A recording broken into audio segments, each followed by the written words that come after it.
Hi there, it's Lori, and I'm here with my dad and my sister story. So, my sister lives with her husband in my dad's house. She had to move to sea level. He had moved to Oregon before her, and then when her doctor told her she needed to move to sea level, it made sense. And my stepmother had passed, and so she basically takes care of my dad. I mean, he's independent, but also he's in his 80s, even though he'll tell you he's in his 30s. Okay. He was in the 29 club for a lot of years. I honestly think it was only in the last maybe 3 or 4 years that he decided he's in his 30s. So, his body says otherwise. Anyway, so my sister takes care of him, and but like she needs a lot of assistance too. She has some disabilities and health issues. Anyway, so they go to each other's doctor's appointments. This is like part of their lives. Anyway, so my sister was getting a new prosthetic leg because she had her left leg mid calf down amputated a while back. Charcot foot for any of you that care. She's fine. It's good. She's in a lot less pain. However, the prosthetic she had, it had no ankle. So, well, I mean, it had an ankle, but it did not move. So imagine if your foot always is at that angle, the 90 degrees. And so like when you step on a rock or something, well, there's no flexibility. So her new prosthetic, I'm using my wrist as an ankle, but I think it works. The new prosthetic has some give so that it can move a little better on uneven ground. Again, my dad is always with her. Now, my dad and I look extremely similar. It is super obvious that he's my dad. My sister and I look similar now, but we didn't. She looks more like my mom's side of the family. Not necessarily my mom. She looks like our great-grandma, which that's kind of crazy. Like, what? Right? How does that happen? But anyway. So, but we still look similar enough anyway, and she's only 2 years older than me. It's not like she's significantly older than me. My dad's a lot older than me, although he claims to be, I think, 10 years older than me.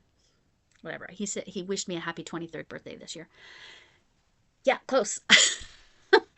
Anyway, so they're in this doctor's office. She's getting her prosthetic, and she's like, I am so excited. It's gonna improve my life so much.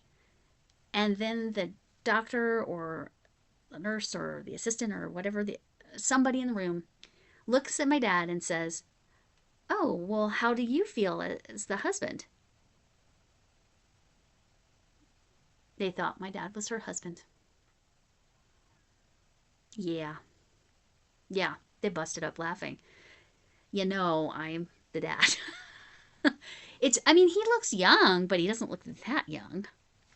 I mean, people always tell me I look younger than I am. Oh, that lighting is just brutal. Let me try this. Okay. Well, we're going to go with it. Okay, so yes. My dad and my sister. So, now, again, if they asked and it was me, I'd look at them like, do you look at people's faces at all? At least my sister doesn't look just like him. I mean, I look just like him. Okay, whips. Okay, this was the Hot Mess Express. This is the first shelf of the bookshelf of the back panel. 74 stitches wide. Had to learn 2 different half double crochet stitches for this. The graph is really interesting. I did the largest size. This is a paid for pattern. The graph, she actually does 3 different size graphs. That's why you're paying for it. And she does some interesting things to create shape, more curvature there. It's a fantastic pattern. Big fan. Worth every penny. Anyway, that's the first bookshelf. It was the Hot Mess Express. Well, I'm about to be Hot Mess Express again. I've got to add all those colors on that next thing. So this is the shelf. This is like the background of the shelf is how I'm looking at it. Now most of the cardigan is going to be this variegated. Anyway, so that's the first one. It looks amazing. I haven't done my first row stitch marker change yet, but that's fine. That's not getting pulled out under any circumstances. This, I don't even think I frogged. I don't think I even frogged a whole row. There was one when I was when the books were starting to end or whatever. I think there was one where I went too far, so I had to back up a little bit. But seriously, pattern is amazing. All right, that's number one. Number two, y'all haven't even ever seen this. I'm working on a bluey hat for my granddaughter. And I will make bingo. I have all the colors to make bingo as well. If you don't know bluey and bingo, you probably don't have grandchildren or small children. So it's an Australian kids show, and I realized it's inside out. That's why I leave that tail. So there, that looks much better. So again, this is not my pattern. I was going to try to finish this for Camille's holiday challenge. I did not accomplish that. What I'm going to do right now is some yarn management, because this yarn got all out of control. Okay, and now it got wound up in the rainbow yarn over here. That's cool. All right. All right. No, I made it worse. You know when you do that? When you're trying to untangle your yarn and you make it worse? That's what I just did. Go through there. It's because I hadn't been keeping my yarns separated very well. Oops, wrong way. All right, so you get a little yarn management along with the bluey hat. I have two more to show you. So these are all my whips I'm actually literally working on. Oh, there's my purple hanky stitch marker. All right, I'm actually working on these. These are not like whips that have been sitting to the side. I'm actually working on them. Actual works in progress, not just something I started. So not startitis. But I have a feeling Maddie Loves Ducks is potentially going to order one in her size. So I'm going to have to figure out the accommodations because the colors or the modifications. The colors are perfect for bluey. Like perfect. So, and it's kind of a thin yarn. So like I said, I'm going to have to figure that out. I need to find the bag that's going to go in. Let's put that over there. So 2 whips over there. Here's one I just started and I kind of showed. I believe these are the armholes. This is a shawl from Camille's Happy Holidays challenge. And so it will go like this and kind of be a vest from what I understand. Yeah, that's definitely the opening for the armhole. Plenty big for my granddaughter. And it's being made with this yarn right here. That light blue kind of barfed out. It looks like literal yarn barf. I love it. Shiny yarn barf. So this is unicorn yarn barf, apparently, right? Rainbow and sparkles. Anyway, sorry, I'm just a ridiculous human and we go with it. Okay, this one, I freaking love this blanket. I love it. So right now, these two things, the bookcase cardigan and this baby blanket I'm about to show you, might be my favorite things I've ever made, other than the mat blanket. That's still, the mat blanket, still up there. Okay. I don't know if you're going to be able to tell what I'm doing on the edge here. Yeah, you might. I just finished that row, yes. Let me make sure I was finished, yeah. Does that not have a hanky in it? Oh, let's take care of that. Get a stitch marker in there. In this case, it would be a stitch saver more than a stitch marker. Okay. So, this middle part, let's talk about this. This middle part is the Texture is Everything by Kame, all capitals with periods in between, Crochet. Texture is Everything. It was a crochet along, but you can get the pattern for free on Ravelry. But it's intended to be a much bigger blanket, and I was exhausted from stitch count changes and stuff, and so I said, okay. I posted a picture on VJ's crochet, and when she does whips, and I said, yeah, but I think I might frog it because I'm frustrated with the stitch count adjustments.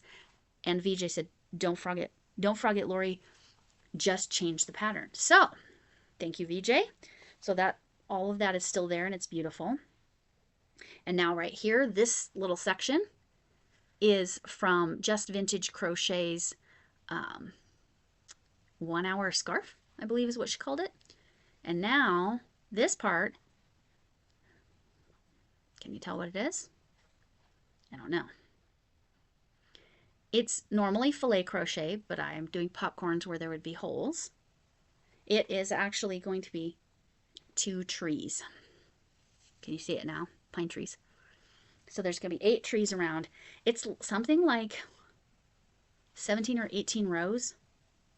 And they're tessellated trees in his pattern, fiber spider. Sorry, I didn't say that. Fiber S word for Hadisha.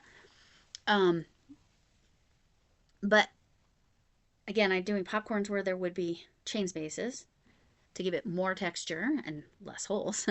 I mean, there's holes, but they're nice big holes, so I'm not too concerned about it. And this gray fox menagerie, Big Twist Menagerie, is so amazing. I don't know if anybody picked up the menagerie yarn line when Joanne departed. Let's have a moment of silence for Joanne, the store that is. All right. Okay. So I also determined on Thanksgiving, because I took this with me to Thanksgiving to work on. I got a little bit done. Oh, and this part I kind of made up, and I freaking love it, and I didn't write it down, so I don't know. I've created kind of this ridge here, and I love it. I love the way it looks. It's so cool. I could probably reverse engineer, but anyway. I didn't write it down, because why would I have been that smart about it? Anyway, so, and then this is fiber spider. So this is literally 3 different patterns that I'm putting together, and one little piece that's my own. That one. I might try to figure out how to do that, and do that around the edge. We'll see after I finish the trees. In his version, again, it would be tessellated trees, so right side up and upside down trees. I'm just going to leave, once I get to the top of the tree, I'm not going to start making a new tree that would be upside down. It's really cool in his filet crochet blanket. Check it out. But yeah, this is 3 patterns and a little bit of Lori design there. One of the things that's so funny about that is one of the things that I do that Camille first really liked about me was that I put patterns together. I go, okay, I'm going to do this pattern, and I'm going to do this pattern, and I'm going to do this pattern. But VJ saved me from pulling all that out. Because I was not wanting to do this. This has been in timeout for like 2 months. I haven't touched it in like 2 months because I was so like exhausted from the stitch count adjustments, and I was struggling with it. And then VJ said, nah, just go with a different pattern. And then it's like, bing, I knew exactly what I wanted to do. And I love it. It's beautiful. And when the trees are done out up here, we still got, let's see, I still got 8 or 9, maybe even 10 more rows to do to finish the trees. It's going to be so cool. Oh, Thanksgiving story. You know how we always talk about how this is clearly green, greens and grays, right? On Thanksgiving, I was showing it to my friend. I'm like, guess what they named this color? And then I told her it was gray fox. She's like, why is it not green? And she goes, oh, wait, I know why it's not green. Somebody colorblind must have named this. And I said, oh, perfect, because her husband is green colorblind. So we called him over, and I said, okay, now there's no wrong answer here. And I'm asking you specifically because you're colorblind. I held it up and I said, what colors do you see? And he said, different shades of gray. So officially, somebody green colorblind named this gray fox. That's my story, and I'm sticking to it. All right, so let's see. 1, 2, 3, 4. Yes. 4 that I'm currently working on. 1 that's in my head that I need to actually make. And yeah, the only one here that has an actual deadline is the cardigan. I need to get that done by Christmas. But seriously, after actually getting past that first stage of adding all the bobbins, the shelves go really quick. It's really a fast pattern. If it was corner to corner, I would not be saying that. That would be a flipping nightmare. So that's got to get done by Christmas. I think I can do it. Let's see. It's December 1st when I'm recording this, and you just saw. So I've got one more shelf like this that will take some time, right? It just will. It'll take some time. And then it's a little different. It has a little succulent, like kind of over on this side instead. I'll change the color scheme a little bit. This black book just kind of disappears, but thankfully it's got those rainbow specks. Anyway, so then once I get that shelf done and I start going back to this, then it's just I go to the top all in that same yarn. That will fly by. Then the front panels that are half the size.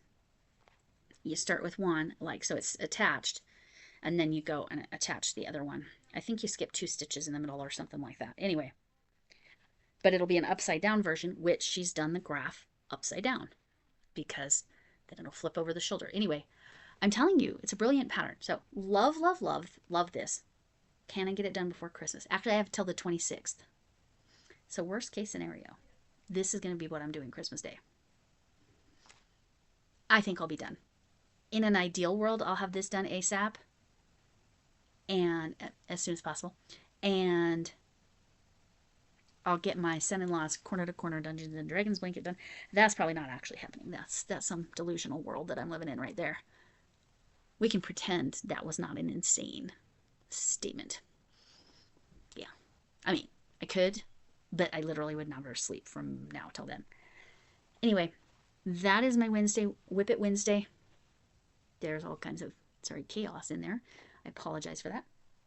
And remember, if you go to the doctor's office or anywhere with your dad, sometimes you need to say, and this is my dad, so nobody thinks they're your husband. There you go. There you go. You know, thanks for coming in. I really mean it. And can I get an amen? And hugs to you all.